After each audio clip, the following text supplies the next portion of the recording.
RSS तुष्टीकरण का प्रयास करता है। आरएसएस मुस्लिम तुष्टीकरण के लिए प्रयास कर रहा है। ऐसी खबरें मीडिया में अक्सर आती हुई आप देख सकते हैं, जिन खबरों में यही कहा जाता है कि आरएसएस मुस्लिम तुष्टीकरण में लगा हुआ है, मुस्लिम तुष्टीकरण का प्रयास कर रहा है। क्या आरएसएस यह प्रयास कर रहा है कि मुस्लिम तुष्टीकरण किया जाए? विरोधियों द्वारा आरएसएस की छवि खराब करने के लिए ऐसे बयान जारी किए जाते हैं और ऐसी खबरों को हवा दी जाती है। तो दोस्तों, आज हम मुस्लिम तुष्टीकरण के बारे में समझते हैं कि आरएसएस क्या मुस्लिम तुष्टीकरण का प्रयास कर रहा है। तो दोस्तों, वीडियो को आगे बढ़ाएं इससे पहले अगर आपने हमारा चैनल राष्ट्र महिमा अभी तक सब्सक्राइब नहीं किया है तो हमारा चैनल राष्ट्र महिमा सब्सक्राइब अवश्य कर दें। तो चलिए वीडियो शुरू करते हैं। तो दोस्तों, आजादी से पहले जब हमारे क्रांतिकारी शहीद हो रहे थे और मातृभूमि की रक्षा के लिए अपना बलिदान दे रहे थे और हम आजादी की बात कर रहे थे और हमारे क्रांतिकारी शहीद हो रहे थे, उस समय देश पे कब्जा करने के लिए कुछ लोगों द्वारा षड्यंत्र किए जा रहे थे। तो उस समय हमारे नेताओं को अंग्रेजों ने झांसे में लिया कि आप अगर आजादी चाहते हो तो मिलकर आओ। तो हमारे नेताओं को लगा कि हाँ, ये अंग्रेज सही कह रहे हैं, अगर हम अकेले गए तो हम तो धर्मनिरपेक्ष हो जाएंगे, इसलिए सब मिलकर सहयोग से आजादी मांगते हैं और अगर हमें धर्मनिरपेक्ष बनना है तो सभी लोगों को साथ लेकर आना पड़ेगा। और सिर्फ इसीलिए कांग्रेस ने मुस्लिम तुष्टीकरण की नीति वहीं से अपनाना शुरू कर दी थी और गांधी जी ने केवल मुस्लिमों को खुश करने के लिए ही देश का विभाजन तक करा दिया। आप खुद ही समझ सकते हैं कि देश की आजादी में मुस्लिमों का कितना योगदान था। अगर मुस्लिम क्रांतिकारियों की बात आती है तो मुस्लिम क्रांतिकारियों के नाम आपसे पूछे जाए तो आप वो भी नहीं बता सकते, क्योंकि वो क्रांति में उनका हिस्सा उतना रहा ही नहीं था। क्योंकि उस समय भी इनकी जनसंख्या 23% थी। क्या 23% क्रांतिकारी मुस्लिम कहीं दिखते हैं जिन्होंने अपने देश के लिए बलिदान दिया हो, देश के लिए फांसी पर चढ़े हो? तो गांधी जी ने वहीं से तुष्टीकरण प्रारंभ किया और अपने मंच पर एक तरफ शौकत अली और एक तरफ मोहम्मद अली को बिठाने लगे। आखिर गांधी जी किस लिए इन दोनों को बिठाने लगे थे? क्यों? क्योंकि वो धर्मनिरपेक्ष दिखना चाहते थे और मुसलमानों को ये बात सीधे सीधे समझ में आ गई कि बिना कोई प्रयास किए ही हमारे सामने ये तो दंडवत हो रहे हैं। जब गांधी जी जैसा बड़ा लीडर हम लोगों के सामने झुका हुआ है तो हम क्यों ना इसका फायदा उठाएं। तो इसके साथ ही वे धीरे धीरे अपनी मांगों को भी बढ़ाते गए। उन्होंने कहा कि आप मस्जिदों के सामने से ढोल बजाकर नहीं निकल सकते, तो हमने ढोल बजाना बंद कर दिया। उन्होंने कहा कि गांधी जी और नेहरू जी, आप जो गौ हत्या की बात करते हो ये बात आप नहीं करोगे। तो गांधी जी नेहरू जी ने गौ हत्या की बात करना बंद कर दिया। पहले जब कांग्रेस के अधिवेशन हुआ करते थे तो मुसलमान उन अधिवेशनों में नहीं जाता था, तो मुसलमान नेताओं ने लोगों को पैसा दे देकर भीड़ इकट्ठा करना प्रारंभ कर दिया।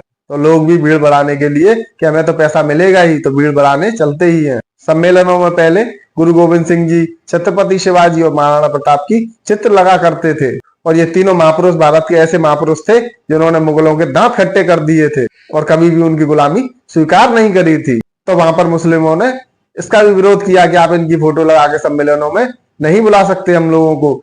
तो उन्होंने इन फोटोओं को लगाना भी सम्मेलनों में बंद कर दिया और पाठ्य पुस्तकों में भी जो महाराणा प्रताप और शिवाजी के बारे में पाठ्यक्रम थे उनको हटवा दिया गया था। और उसी समय कांग्रेस के अधिवेशनों में वंदे मातरम हुआ करता था।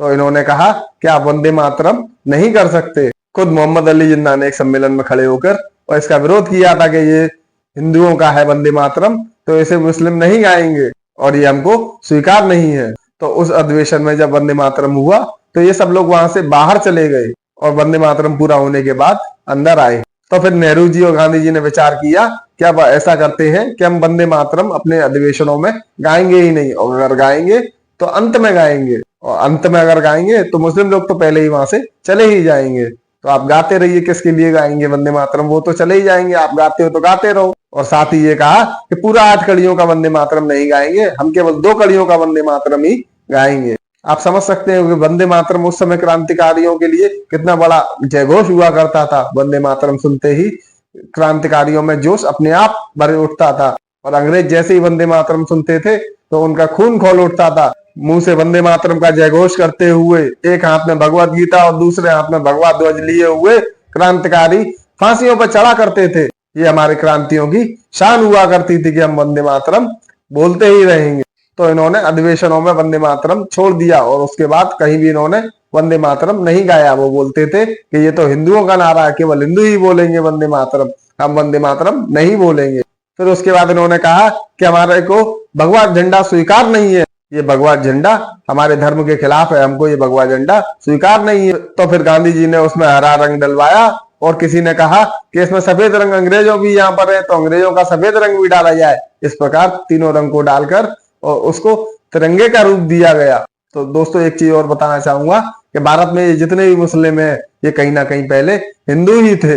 इन्होंने धर्म परिवर्तन करके और मुस्लिम धर्म अपना लिया था। इनकी 20-22 पीढ़ियों पहले जाया जाए तो ये सब हिंदू ही निकलेंगे, ये सब हिंदू ही है। ये अपना धर्म परिवर्तन करके और मुसलमान बन चुके हैं, क्योंकि उनकी ज्यादातर जातियां, उनके रीति रिवाज सब हमसे मिलते जुलते ही कहीं ना कहीं है। तो उस समय स्वामी श्रद्धानंद जी महाराज इनको वापस हिंदू बनाने का काम बहुत जोरों से कर रहे थे। तो अब्दुल रशीद नाम के मुस्लिम व्यक्ति ने उनको हॉस्पिटल में जाके गोली मार दी थी। तो दोस्तों इस व्यक्ति की फांसी रुकवाने के लिए गांधी जी अंग्रेजों से मिले थे और कहा था कि इनको फांसी ना दी जाए, लेकिन अंग्रेजों ने उसको फांसी दी।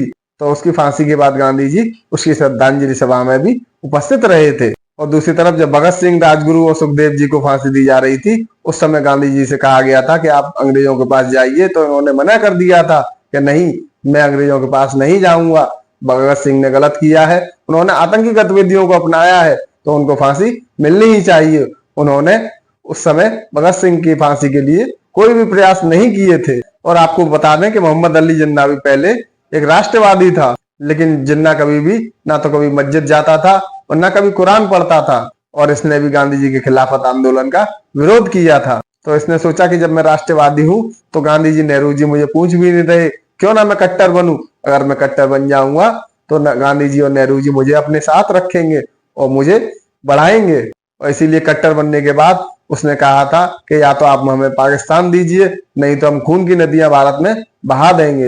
और जब भारत और पाकिस्तान का विभाजन हुआ, जब गांधी जी और नेहरू जी की आंखें खुली कि ये हमने जो तुष्टीकरण किया था उसका परिणाम आकर ये हमको मिला है। और उस समय कांग्रेस के कुछ नेताओं का ये भी कहना था कि हम बूढ़े हो रहे हैं, कब जाकर हम रक्षा मंत्री बनेंगे, कब विदेश मंत्री बनेंगे। तो ये विभाजन, आजादी हमें जैसी भी मिल रही है उसको स्वीकार कर लिया जाए, चाहे वो विभाजन करके किया जाए या कैसे भी मिले। अगर आजादी हमें विभाजन करके मिल रही है, आजादी को स्वीकार कर लिया जाए। और इस प्रकार भारत को विभाजन का दंश झेलना पड़ा था। और इन्होंने कहा था कि एक तरफ तो गृह युद्ध था और एक तरफ देश का विभाजन था, तो हमने देश का विभाजन करके आजादी को स्वीकार कर लिया कि हम आजादी नहीं लेते तो हम बूढ़े हो गए थे, अब आगे संघर्ष करने की हमें हिम्मत नहीं थी। यानी इनको अपनी युवा पीढ़ी पर, अपने देश के नेतृत्व पर बिल्कुल भी विश्वास नहीं था। इसलिए इन्होंने स्वीकार किया कि जैसी भी लूड़ी लंगड़ी आजादी आती है उसको ले लो, उसको स्वीकार कर लो, क्योंकि मजबूरी का नाम ही महात्मा गांधी बोलते हैं। क्योंकि हमें जो आजादी मिली है वो मजबूरी में ही मिली है, इसीलिए मजबूरी का नाम महात्मा गांधी बोलते हैं। और आरएसएस उस समय बहुत ही छोटा था और उसका पूर्ण तरह से विस्तार नहीं हो पाया था। आरएसएस केवल 22 वर्षों का था और कांग्रेस 62 साल की हो चुकी थी और तमाम राजनेता कांग्रेस से ही जुड़े हुए थे और भारत देश के सभी प्रांतों तक भी आरएसएस का काम नहीं पहुंच पाया था। तो उस समय ये देश का विभाजन रोकना आरएसएस के हाथों में नहीं था। लेकिन उस समय के सरसंघ चालक गुरुजी देश में घूम घूम कर ये प्रयास कर रहे थे कि लोगों को समझाया जाए, और लोगों को समझा रहे थे कि आप डटे रहिए, ये विभाजन नहीं होना चाहिए, हमारी ये माँ भगवती है, माँ भगवती का विभाजन हम कैसे भी स्वीकार नहीं कर सकते, ये देश का विभाजन नहीं होना चाहिए। और अंग्रेजों ने कहा था कि हम जून 1948 में आजादी देंगे। जब उनको पता चला कि आरएसएस के गुरुजी देश में घूम घूम कर विभाजन के खिलाफ माहौल बना रहे हैं, तो उन्होंने कहा कि जल्दी इस आजादी को स्वीकार कर लिया जाए, जैसी भी आजादी मिले उसको स्वीकार कर लो। तो अंग्रेजों ने भी सोचा कि कहीं ये बंगाल की तरह देश का विभाजन रद्द ना हो जाए, इसलिए उन्होंने 10 महीने पहले ही देश को आजादी दे दी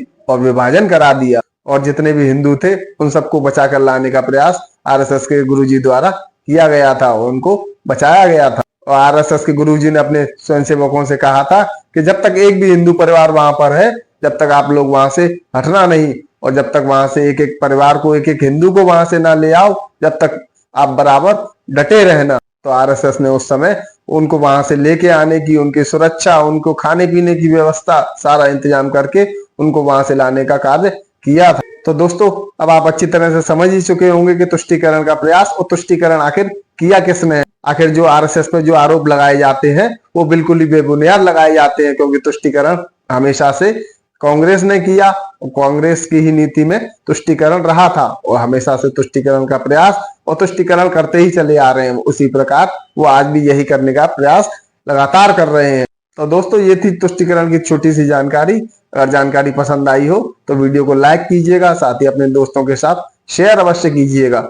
साथ ही आपने अगर हमारा चैनल राष्ट्र महिमा अभी तक सब्सक्राइब नहीं किया है तो हमारे चैनल राष्ट्र महिमा को सब्सक्राइब अवश्य कर लें। तो मिलते हैं फिर किसी नई वीडियो के माध्यम से किसी नए टॉपिक के साथ। जब तक के लिए नमस्कार।